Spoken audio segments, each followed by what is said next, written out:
know it's on everybody's heart, and there's lots of things going on, but please, y'all remember Michael, and he's such a vital member of our church and our class, and just know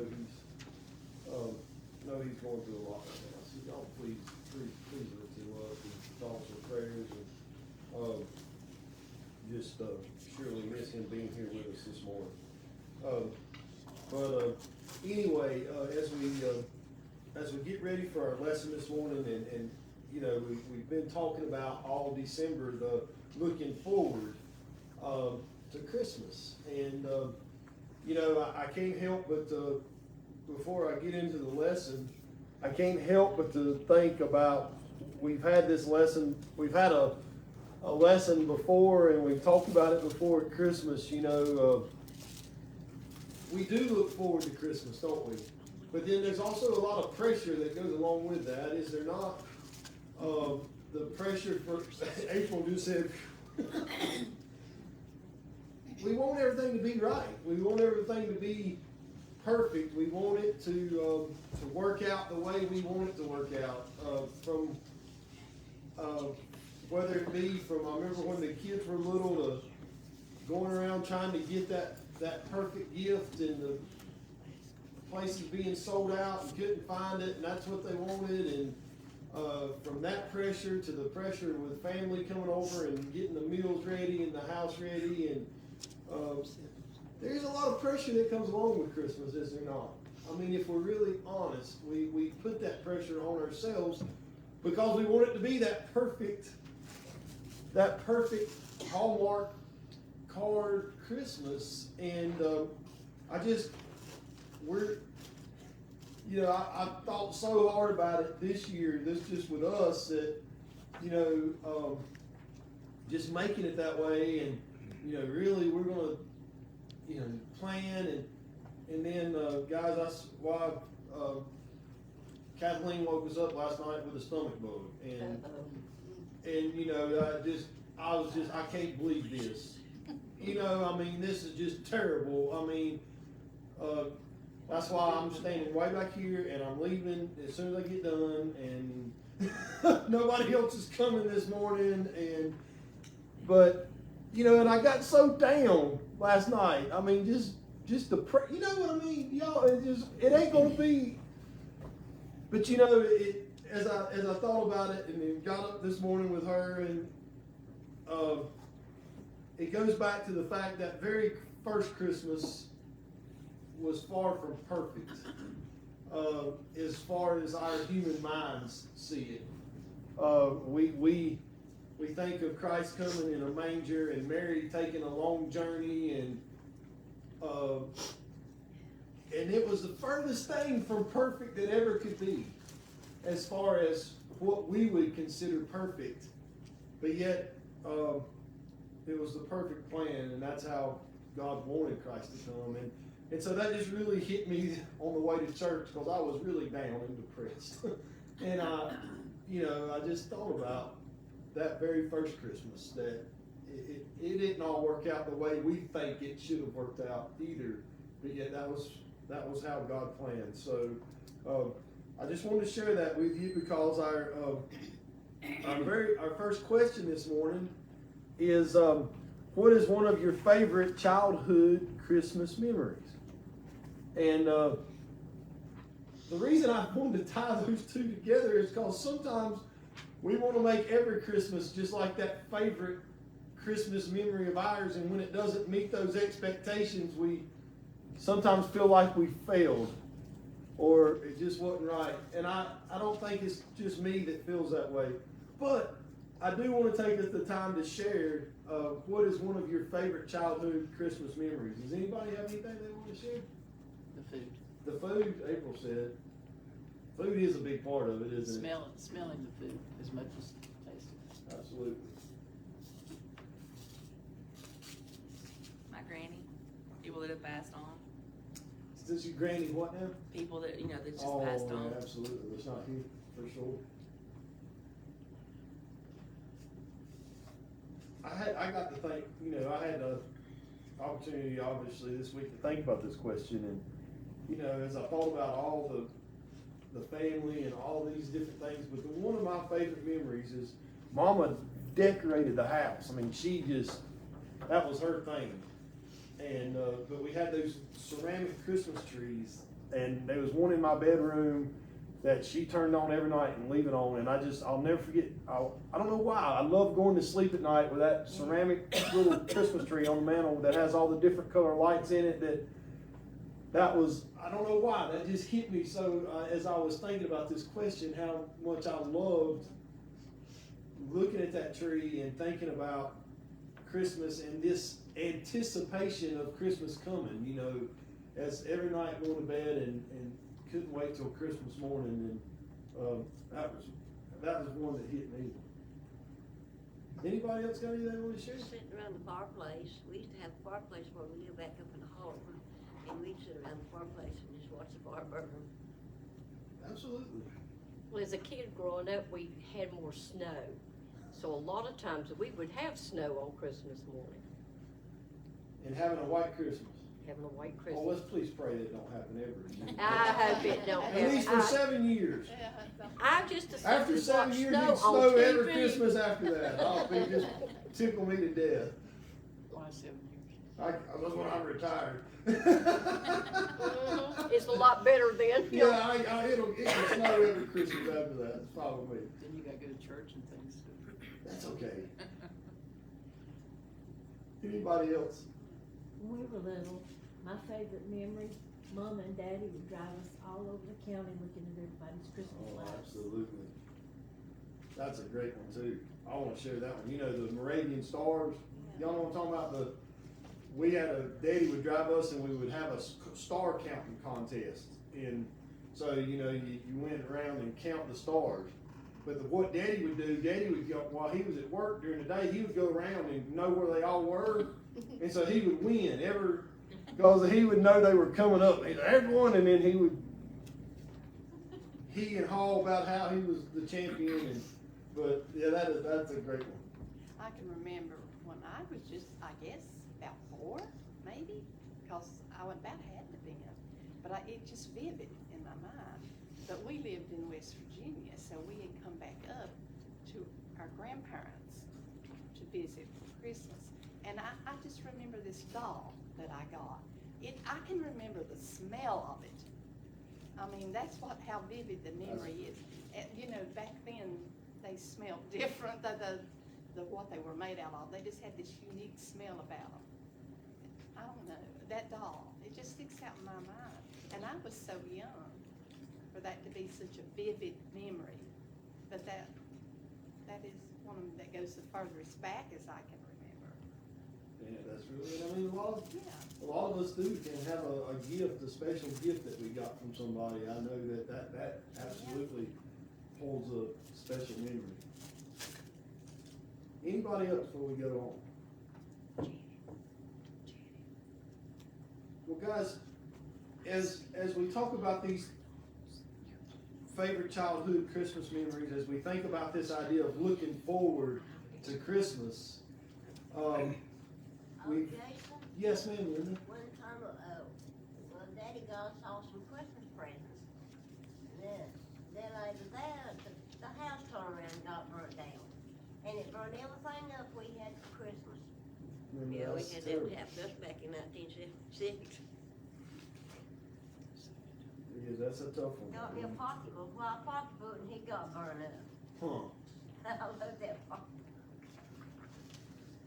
Well, guys, as we talk about this idea of looking forward, we've as we've gone through this quarter so far, we talked about looking forward with hope, and then we talked about looking forward to peace, and then last week we didn't get to meet, but it was looking forward to joy, and then this morning we're talking about looking forward to love.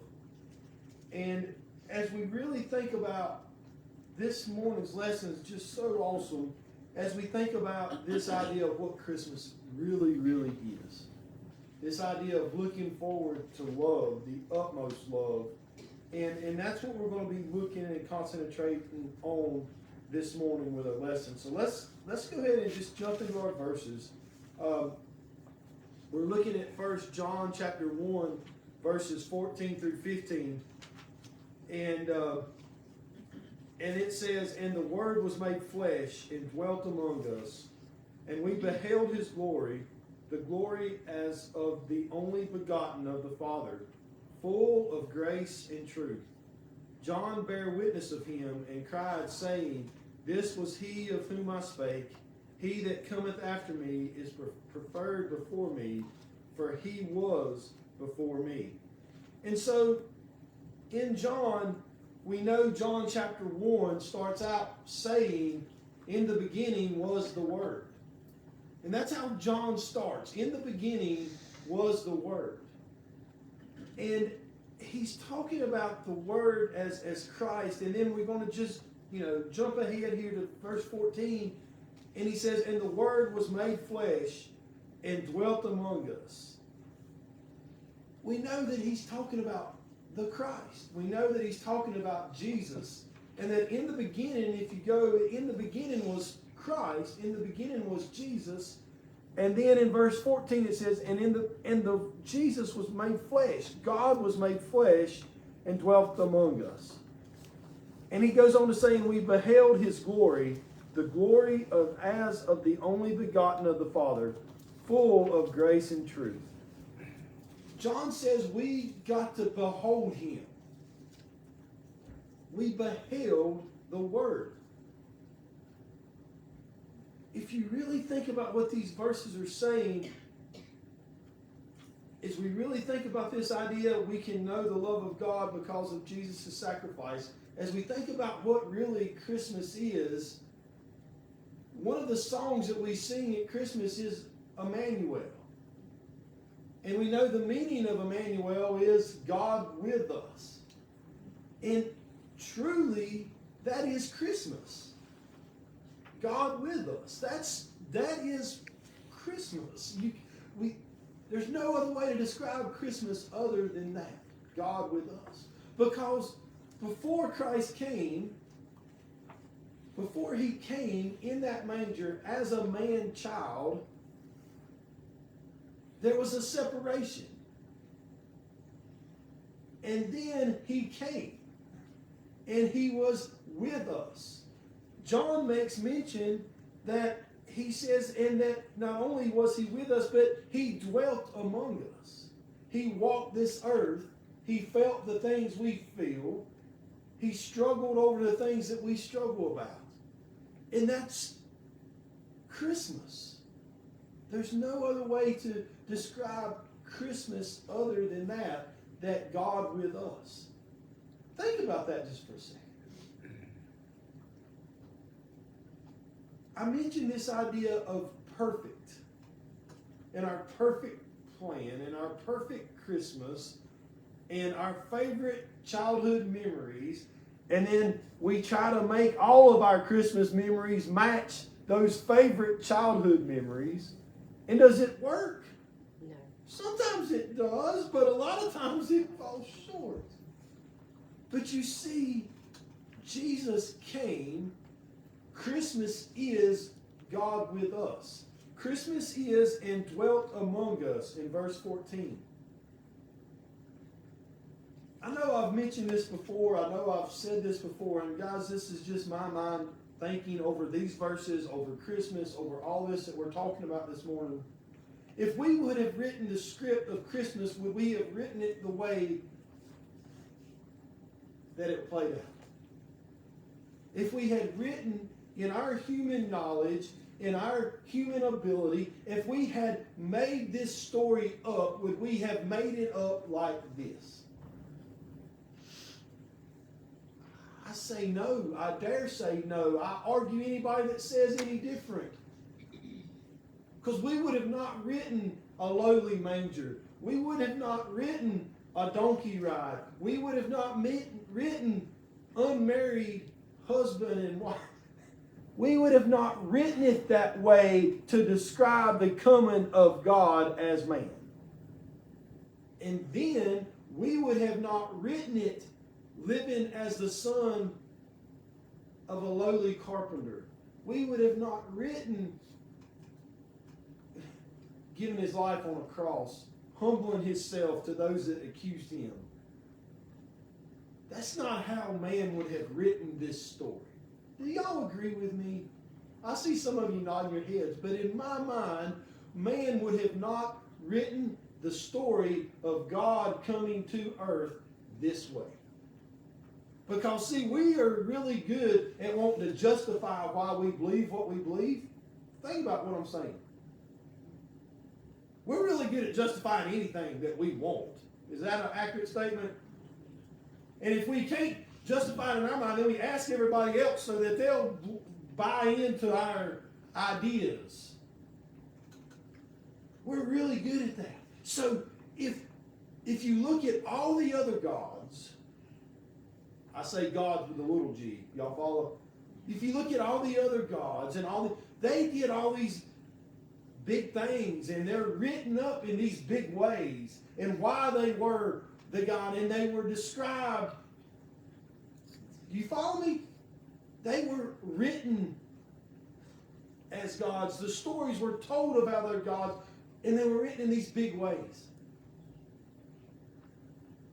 Our God came to be with us as a little baby in a manger. Way different. You see, the stories, the verses, the chapters that we get to read about our God, they're not written as man would have made those stories up. That's what I take out of this a lot. The story of Christ coming, the story, and the Word was made flesh and dwelt among us. It's the story of God coming to us in a way that we can all relate to, that we can all grasp onto. It shows that how much God truly did love us. Had Christ been born in a palace, had he had privilege all his life, had he not felt heartache and pain and suffered, could he have related to any of us in this room right now? He couldn't have. Is that not an amazing Christmas story? I mean, that's the true Christmas story. Christ came the way he did so that when my daddy dies, he knows how that felt. When we have somebody that's usually right here that we love so much that's suffering, he knows how that felt. He sat there. He was there. He lived it. And so when my heart cries out, his heart cries out too. Do you see that's the story of Christmas? The story of the manger, the story of the donkey ride, the story of the cross is that Christ has been there. And we're going to get into some more of that, but just as an introduction to this idea, if we can know the love of God because of Jesus' sacrifice. That's the story of Christmas. If we go on to verse 15, well, actually, let me finish verse 14. And it says, and we beheld his glory, the glory as of the only begotten of the Father, full of grace and truth. That's what John says. He said the Word was made flesh and dwelt among us, and we beheld him. We beheld his glory, the glory as of the only begotten of the Father. John is saying us as disciples that this love, that this Christ, that he came to this earth and we beheld him. We got to be with him. We got to walk with him. And they had it figured right out at the beginning, didn't they? No. They didn't understand either. That makes me feel real good. It really does. Because those folks that were there with Christ, that were listening to his teaching and seeing him and walking with him and had that privilege, They still didn't understand. But now John says, and we beheld his glory, the glory as of the only begotten of the Father. They began to realize who he was. As Jesus gave his life on that cross, they didn't know. They knew they had followed a teacher. They knew they had followed someone that told them things that just completely changed their lives, but they still didn't grasp. Jason, I don't think they really realized who he was until his resurrection. Absolutely. That's 100%. And then we can go a little bit further than that, Carlotta, because even after his resurrection, and they still didn't know what to do until the day of Pentecost, when the Holy Spirit came down upon them, and then they began to write these books, and then they began to preach all around, and then they went and took it across the world. But John writes these words, and we beheld his glory, the glory of the only begotten of the Father, full of grace and truth. Can you imagine being John, the author of this? Can you imagine sitting back? We're talking about our favorite Christmas memories. What would John have wrote? Think about that. What would John have written as his favorite Christmas memory? As his favorite memory of God with us? Okay? Holy cow. That's what he kind of did, right? That's what he kind of did in the book of John. But John is sitting here and he beheld the glory of God. He sit there and had conversations by a campfire with Emmanuel. Pretty amazing. And what he writes and tells us about it, and we beheld his glory. And the glory as of the only begotten of the Father. That's what he's saying. My favorite Christmas memory is that I beheld God. I beheld his glory. And you know what we found out? We found out that he was full of what? Grace and truth. He witnessed it. He saw it. It's an amazing, amazing story that John is writing down for us. Jason, I can't help but think, it's always come to me, when you look in the eyes, they looked in the eyes of Jesus, they had to be looking in the eyes of God. Oh, absolutely. Absolutely, though. I mean, he penned that for a lot of that exact thing. That's awesome. You know, this idea that Christ was, that Emmanuel was, full of grace and truth. What does it mean to be full? Overflowing. Overflowing. Exactly right. We're sitting here at Christmas time talking about what does it mean to be full. Some of us, me in particular, I know what it means to be full at Christmas. I really do. Because when there's no more turkey and dressing and taters and biscuits and, you know, we get to that point, we know what full kind of feels like. But this idea of full of grace and truth. A spiritual overflow. Overflow. It means that it can't hold any more. When you take a beaker or a pitcher or anything and you fill it up till it's at the very top, nothing else can go in there. It's completely full. It's overflowing. The idea of being full of grace, and that's how John describes Emmanuel, is full of grace. What does grace mean? Love. Grace means love, absolutely. Because it takes love for grace to happen. Unmerited favor. Unmerited favor. Meaning undeserved favor. Grace, the grace that Christ shows me every day, is unmerited favor. It is love. Because you see, I mess up every day. Every single day. I mean, I can start out in the morning with the best of intentions, and by 7:05, I've just bloated out of the water. And yet, Jesus says his grace is enough. He's full of grace. That's who he was. And John is penning this as the man that sat there and witnessed it. He says again, and we beheld his glory. And we beheld the fullness of his grace. And the fullness of his truth. I think about this very first question, the favorite Christmas memories. John's favorite Christmas memory is that he beheld Emmanuel full of grace and truth. Wow, what a favorite Christmas memory.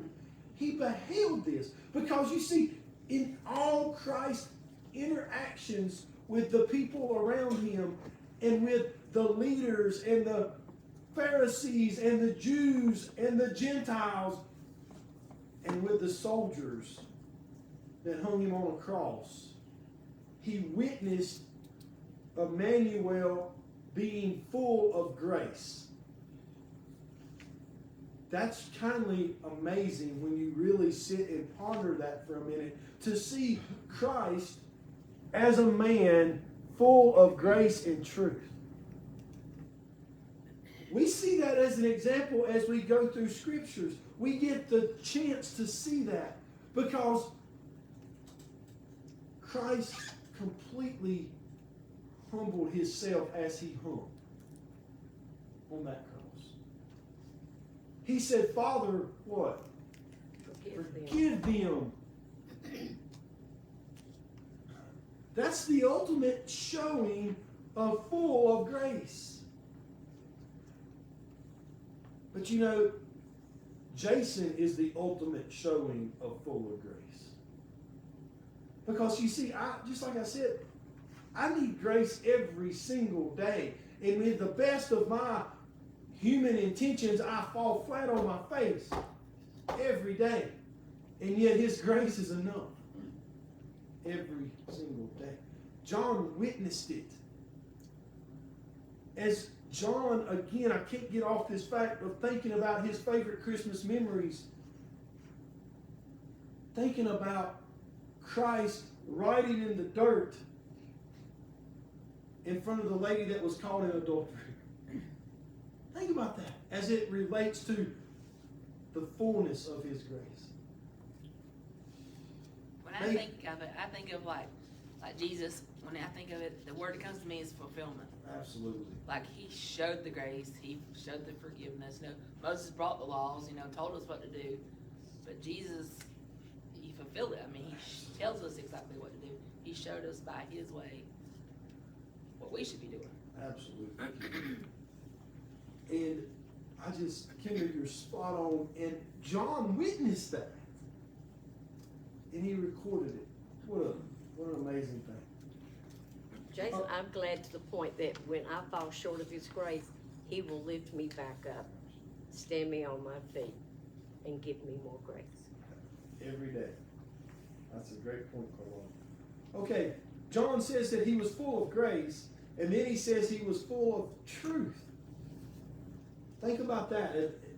I think this is as an important part of the grace aspect.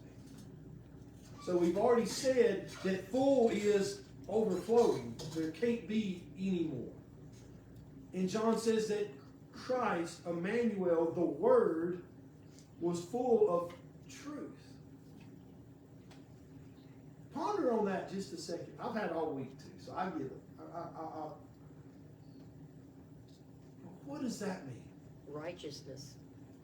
Righteousness is what Carlon said. I think absolutely. Say what, April? You said something. Mercy. Mercy. You know, it's often said that Jesus loves us just as we are, and too much to leave us that way.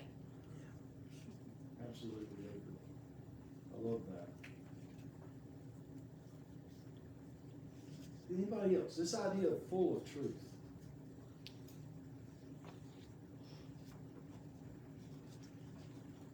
Well, one of the best letters to read to get a full understanding of all that Jesus and God are is 1st, 2nd, and 3rd John. And chapter 1, verse 5, really sums it up. What is truth? And this is the message we have heard from the beginning, that God is light, and in him there is no darkness. So what is truth? Truth is light and not darkness. So whenever you run across darkness or that which is contrary to the word, that ain't truth. It just ain't truth. Absolutely. I love that way. And who is truth? And Jesus said, I am the way, the truth, and the life. That's a great point. And that's a great verse to tie to that. And just one other thing to tie to grace. Grace is God's mercy, mercifully not giving you what you, grace is giving you what you don't deserve. Mercy is not giving you what you do deserve. So that's why you see quite often grace and mercy. Grace, he gives you salvation. Mercy, he doesn't give you dirt and hell. Absolutely. Thank you. Concept in the author's writing here talks about that truth is real, reality, and when you think about it, that which isn't truth isn't real, and that's an amazing thought when you think about it. That is an amazing thought. Truth is what is real. That's a great point. Lonnie said that in our material, that it said truth is what is real. This idea of full of truth, we've touched on it.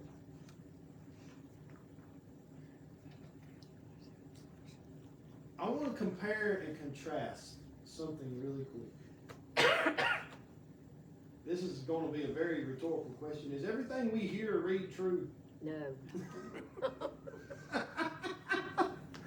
I thought that would bring that response. And I don't believe half of what I see.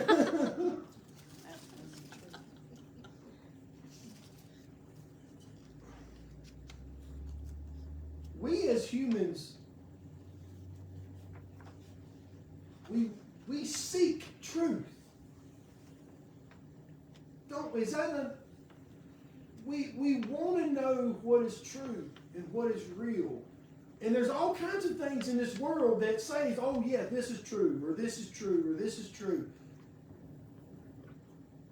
And it gravitates us to something. Because we want truth. We want what's, say it again, Lonnie, real. Real. We want what's real. And we want it so bad, we don't even realize it's so subconscious. It's unfortunate we have to dig so hard for it. And it is. It is very much, that's a very good point, Lonnie. That it's, Lonnie said it's unfortunate that we have to dig so hard for truth.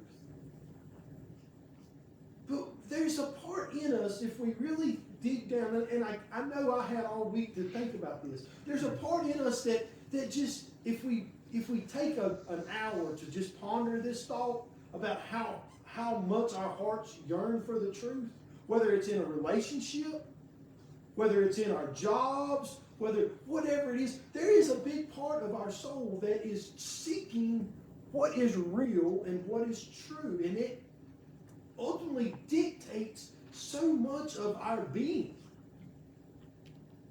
if we really think about it. What John is telling us is that Emmanuel, the Word that was made flesh, was full of not only grace, but of truth. You see, John witnessed him. John spent 3 years walking with him. John witnessed the truth of the cross. And John witnessed the truth of the resurrection. Do you follow my what I'm saying? when we've heard preachers tell us, when we've heard lessons tell us that there's a hole inside all of us that we're striving to fill, a big part of filling that hole is the search and the longing for the truth. That's the way we should read the Bible. That's where our truth Longing is. for the truth. Because a lot of people already have a concept. They already have a belief. They go into Bible to prove their belief. But we need to have a longing to know the truth. And when we go into the Bible to read the Bible, we accept what we see, what we read, and whether it's what we've always believed or not. Oh, Janet, what a great point. What a wonderful point. But you can also ask God to show you that Yeah, truth You've got to have that in His Word, and He's going to show feeling. you. Absolutely, guys, what a great point. We've used 45 minutes and we've got on verse 1. Going back to Janet's point, that's why I knew there's no way I could combine last week's lesson in this one. This is all great. I hope we're getting something from this. John goes on to say, it says, John bare witness of him, talking about John the Baptist. John bare witness of him and cried, saying, this was he of whom I spake. He that cometh after me is preferred before me, for he was before me. You see, this is all, there's a lot to this little bit of a verse right here, and I'm just going to barely hit it because I want to get on to the rest of the verses. John the Baptist was Jesus' cousin. Which one was born first? John. John the Baptist was. Then Jesus came. So what the author of this letter, or this gospel, John is saying, is that John bare witness of him and cried, saying, this is he of whom I spake. He that cometh after me is preferred before me, for he was before me. He's tying a whole lot into this. He's saying, he's making sure everybody realizes what he's saying. John was older than Jesus, but yet Jesus was before John. Jesus was before everything. Well, John knew that before he was even. Absolutely. I think that's exactly right, Carla. And so, again, verse 15, saying the Word was made flesh and dwelt among us. I think verse 15 goes back to John chapter 1, verse 1, where it says, in the beginning was the Word. And I think the author, John, here is using verse 15 to say, to prove, to tell, to let us all know that Emmanuel, God with us, was in the beginning. That Emmanuel, God with us, dwelt among them, but he was still before John. John was the one that John followed to pave a way, but Emmanuel was already here. He was already there. Let's keep going. Just because these verses are so amazing.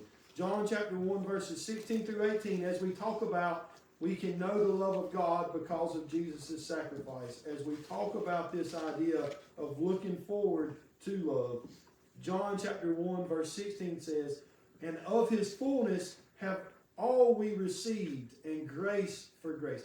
And of his fullness have all we received, and grace for grace. For the law was given by Moses, but grace and truth came by Jesus Christ. No man hath seen God at any time. The only begotten Son, which is in the bosom of the Father, he hath declared him. The Word became flesh and dwelt among us. John then says, and of his fullness have all we received. Of his fullness have all we received. As a Christian, of Christ's fullness, we have all received. But you know what? It isn't just as a Christian. Because our next group of verses, we're jumping ahead to John 3:16. For God so loved what? The world. The world. For God so loved the world that he gave his only begotten Son. If we go back to verse 16, John 1 verse 16, and of his fullness have all we receive. We have received it if we just accept it. If we just allow it to be received. If we just accept that gift. You know, that's the great thing about a gift, right? Do I do anything to deserve a gift? Have I earned a gift? It ain't a gift if I earned it, right? It's a salary. You follow me? A gift is something that I didn't deserve. Christ came and gave this gift, and all I have to do is accept it. And of His fullness have we all received. All we have to do as Christians, it's Christmas. It's Christmas. All we have to do is accept it. And when we do, of His fullness have we all received. You know what we do sometimes? We've accepted it, but we can't believe it. We've accepted it, but we hold a little bit back. Say what? Put it on a shelf. Exactly right. We accept it, but we can't believe that I deserve it. Has any of us ever gotten has any of us ever gotten a gift, like a here on earth gift, that we just never felt like we deserved it? Some of us have. And you think you open it and you get it, and you're like, you fall apart. I just don't deserve this. This was too much. I didn't deserve this gift. I shouldn't have never been given this gift. And we feel guilty about it, don't we? Wayne said no. I'm just grateful. I really think, though, some of us have received something that, and you just felt, I don't deserve this. Jason, what makes it so amazing to me is once Jesus came, that changed the law of Moses, so we can approach God at any time we want to. Absolutely. Absolutely. And that ties on to what we're saying right here. Because, see, I feel like with myself, I've accepted Christ as this gift. I've accepted it. But sometimes I don't deserve it. I really believe I have done this, I have thought this, I have said this, I have acted this way, and I don't deserve what Christ did for me. And so therefore I go around, although the fullness of His grace has been poured upon me, I still feel guilty. And I still kick cans, and I still mope. And I don't accept the fullness of this gift that He came. But you know, it says right here, and of His fullness have we what? All we received. That's just a revolutionary idea. That's a life-changing idea. John goes on to say, in grace for grace. I really pondered way too long on this as I was preparing for my lesson. I was trying to tie this to lots of different things, and I wasted a lot of, I don't know that it wasn't wasted time at all, but it was as far as preparing. You know, because I didn't agree with what my book said in the commentary, and so I was trying to get deeper in it, and again, I just spent a lot of time.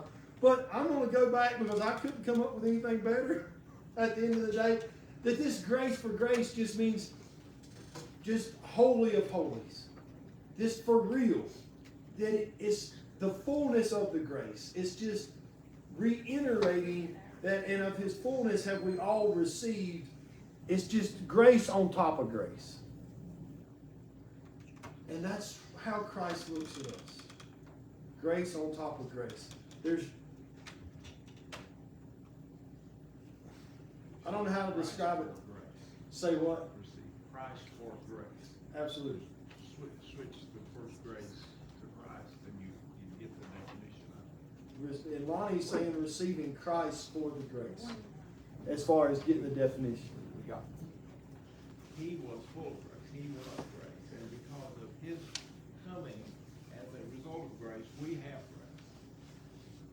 Absolutely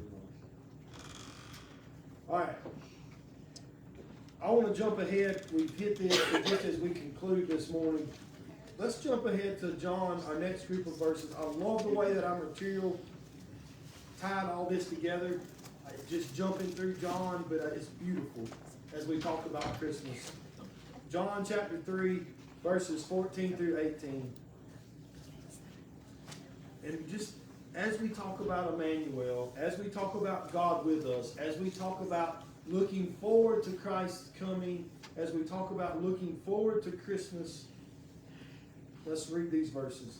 And as Moses lifted up the serpent in the wilderness, even so must the Son of Man be lifted up, that whosoever believeth in him should not perish, but have eternal life. For God so loved the world, that he gave his only begotten Son, that whosoever believeth in him should not perish, but have everlasting life. For God sent not his Son into this world to condemn the world, but that the world through him might be saved. He that believeth on him is not condemned, but he that believeth not is condemned already, because he hath not believed in the name of the only begotten Son of God. Christmas, Merry Christmas. The perfect Christmas. For God so loved the world. You see, what John is talking about in verse 14, where he says, and as Moses lifted up the serpent in the wilderness, even so must the Son of Man be lifted up. When we look at that verse, in verse 14, it goes back to the Old Testament where the Israelites had fallen away from God. The Israelites had begun to, like they always did, I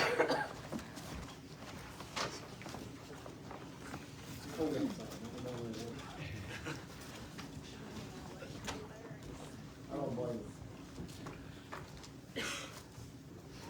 But I do want to conclude with what we're talking about in verse 14. As Moses lifted up the serpent in the wilderness, even so must the Son of Man be lifted up. The Israelites had fell away. They were deliberately disobeying God. And while they were in the wilderness, these poisonous snakes came down as a punishment for what they were doing. As they would get bit, the only way they could survive is that God had given Moses this bronze statue of a serpent, and they had to look upon that serpent to be healed. The reason the snakes were there to begin with was what? Their disobedience.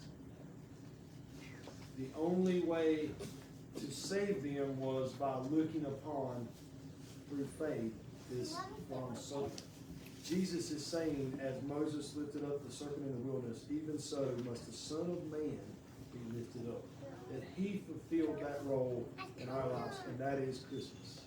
And guys, I appreciate y'all very, very much. Hope you have a very Merry Christmas, and thank y'all. Can't wait till next week.